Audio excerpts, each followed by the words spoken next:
और जो ठेकेदार गत 25 साल से इस कामगार को ऐसा पूरा निचोड़ रहे थे, वो कौन से पार्टी के लिए काम करते हैं, चुनाव में कौन से पार्टी का झंडा लगाते हैं, सभी वसई वालों को, कामगारों को भी खुद को मालूम है। अभी चुनाव नजदीक आ गए, करीबन 5-7 हजार कामगार, आजी माजी कामगार है, 5-7 हजार जो का परिवार है, वो रिजल्ट अगेंस्ट में जा सकता है, विरोध में जा सकता है, उसका वैल्यू है। उनको खुश करने के लिए ये उन्होंने करना चाहिए था। हमारा आग्रह था, 30 साल में एक पावरफुल विधायक थे, 3 विधायक थे, सांसद थे, पंचायत से लेकर पार्लियामेंट में सत्ता थी, उनके महापौर थे, तो करना चाहिए था। आप लोग राजीव जी पाटिल कर रहे हैं, सर्वपक्षीय मोर्चा है, सर्वपक्षीय उसका नेतृत्व कर रहे हैं। पदाधिकारी है हमारे श्री मनोज जी पाटिल, उन्होंने जब भी कामगारों का घोटाला उजागर किया, जो पीएफ का घोटाला उजागर किया, तब इस एरिया के जो मसीहा है, विधायक है, सांसद थे, माजी सांसद थे, जो प्रथम महापौर थे, कामगार के नेता थे, उन्होंने क्या किया, उसके विरुद्ध में आंदोलन क्यों नहीं किया। 3 जुलाई को होने वाले मनपा कार्यालय के सामने जो कामगारों का आंदोलन होगा, उस आंदोलन को लेकर पूरी तरह प्रचंडता पूर्वक माहौल तो तैयार हुआ है, लेकिन राजीव पाटिल इसका नेतृत्व करेंगे। लेकिन उस नेतृत्व से पहले जो उन्होंने कहा कि सर्वपक्षीय उनके साथ में है, सर्वपक्षीय बात पर कई पक्ष सामने आ रहे हैं, उनके अलग अलग बयान हैं। आइए हम बातचीत करते हैं भारतीय जनता पार्टी के जिले के अध्यक्ष वसई विरार के राजन नाइक, उनसे हम बातचीत करते हैं कि इस आंदोलन को लेकर उनकी क्या प्रतिक्रिया है और वो कितने साथ हैं। राजन जी, सबसे पहले नमस्कार। नमस्कार राजन जी, सबसे पहला सवाल कि कहा जाता है कि इस आंदोलन में सर्वपक्षीय साथ में, आप साथ में हैं? आपने जो अभी प्रास्ताविक में कहा कि मोर्चा का नेतृत्व राजीव जी पाटिल कर रहे हैं, सर्वपक्षीय मोर्चा है, सर्वपक्षीय उसका नेतृत्व कर रहे हैं। भारतीय जनता पार्टी पूरे ताकत के साथ ये जो ठेके के कर्मचारी है, स्थापना के कर्मचारी है, उनके साथ पूरे ताकत में है।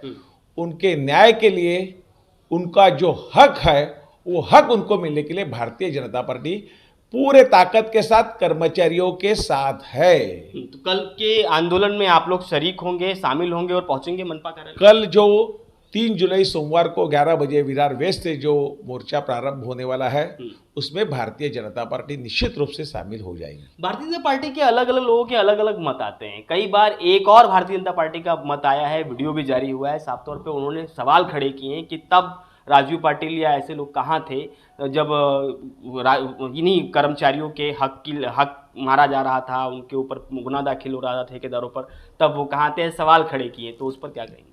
सवाल तो अच्छे हैं, योग्य भी है, लेकिन किसी में भी ऐसा बिल्कुल मतभेद नहीं है कि कामगारों के हित के लिए काम करना है, कामगारों के हित के मोर्चा में सम्मिलित होना ही है हमें।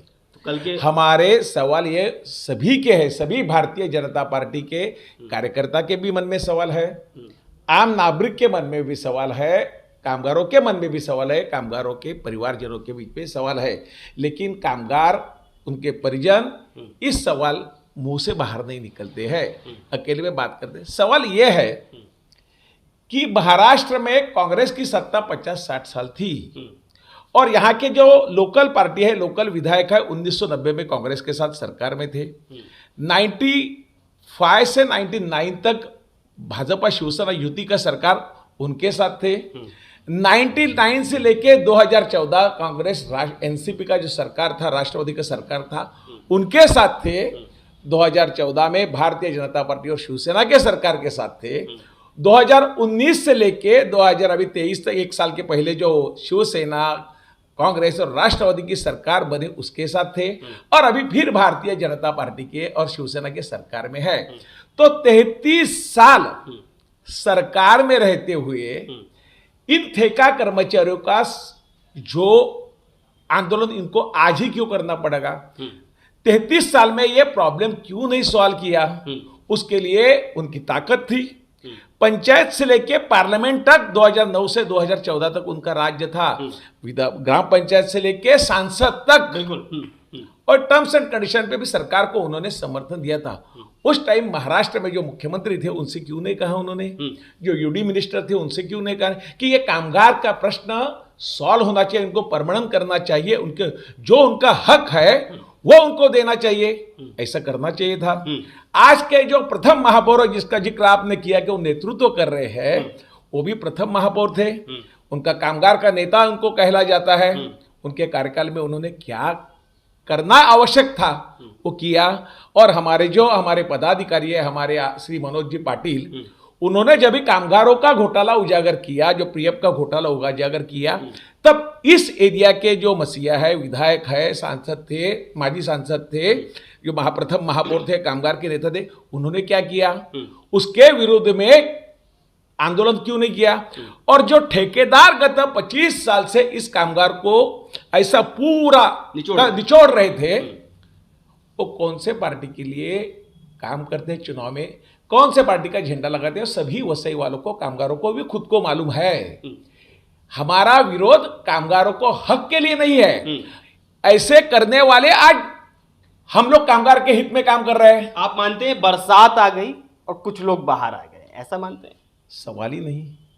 अभी चुनाव नजदीक आ गए, करीबन 5-7 हजार कामगार, आजी माजी कामगार है, 5-7 हजार जो का परिवार है, वो रिजल्ट अगेंस्ट में जा सकता है, विरोध में जा, उसका वैल्यू है। उनको खुश करने के लिए यह है। लेकिन भारतीय जनता पार्टी, हमारे नेता, पूरे विश्व के नेता आदरणीय प्रधानमंत्री जी का एक गरीब कल्याण के लिए काम करना है। तो गरीबों की बात है इसलिए जाएंगे। यस, गरीबों के बात है, कामगारों के हित के लिए बात है, इसलिए अन्याय के विरुद्ध में कामगार को होना चाहिए। हम लोग यहां भी मोर्चा में जाएंगे। हमारे सीएम डीसीएम है, और हमारे, आपने तो खुद भी दिखाता है आपको कि हमारे अनुराग जी ठाकुर जो सेंट्रल में ब्रॉडकास्टिंग मिनिस्टर है, युवा मंत्री है, खेलकूद के मंत्री है, उन्होंने महापालिका में आने के बाद प्रशासन में थोड़ी सुधार हो गई। उन्होंने जो SC/ST मोर्चा के लिए जो प्रभाग था वो भी उन्होंने बनाने का आग्रह किया। ठीक है, लेकिन अभी यहाँ एक सवाल और है कि कल के आंदोलन के दरमियान क्या ये साफ तौर पर आप हम सभी के बीच में कहेंगे कि जिस तरीके से 30 साल की सत्ता का एक भी पत्र ऐसा प्रचंडता वाला नहीं आता है जिसमें काम हो जाए, क्योंकि जिस तरह आपने कहा लगातार सरकारों में समर्थन रहा है, कामगारों के और ठेकेदारों की आवाज, ठेकेदारों के ऊपर जुल्म, जो ठेकेदार जुल्म करते हैं उन पर कार्रवाई की आवाज, और कामगारों की आवाज ये अभी तक नहीं उठ पाई, तो क्या इसकी आवाज कल उठाएंगे आप वहां पर? हम लोग कल सिर्फ राजनीति न करते हुए कामगारों के हित की बात करेंगे। जो कामगारों की बात होगी, जो कामगारों के हित के लिए बात होगी वो हम लोग करके, हमारा आग्रह है। मंच पर पॉलिटिकल मंच नहीं है, क्योंकि ये कामगारों के हित के लिए है। 30 साल की सत्ता पर सवाल तो खड़ा तो होता है। मैंने 30 साल के सत्ता के लिए मैंने तो जिक्र किया, उन्होंने करना चाहिए था। हमारा आग्रह था, 30 साल में एक पावरफुल विधायक थे, 3 विधायक थे, सांसद थे, पंचायत से लेकर पार्लियामेंट में सत्ता थी, उनके महापौर थे, तो करना चाहिए था। आप लोगों का समर्थन दिल से लग रहा है, उनका ड्रामा है? नहीं, मुझे किसी के ड्रामा है उससे मेरे को जाने का नहीं है। हम लोग दिल से कामगार के साथ है, बाकी किसी का क्या ड्रामा है वो लोग भी करेंगे ना। आखिर तो सभी को कामगार के हित में काम करना है। आखिर को चुनाव है, सभी को चुनाव में वोट लेना है, ये कहें। चुनाव की बात, कामगारों की हित अलग की है। बात तो अगर होती 30 साल में, चुनाव की बात तो अलग है। हम लोग कामगार के लिए, कामगार के हित के लिए हम लोग कल मोर्चा में सम्मिलित हो रहे हैं।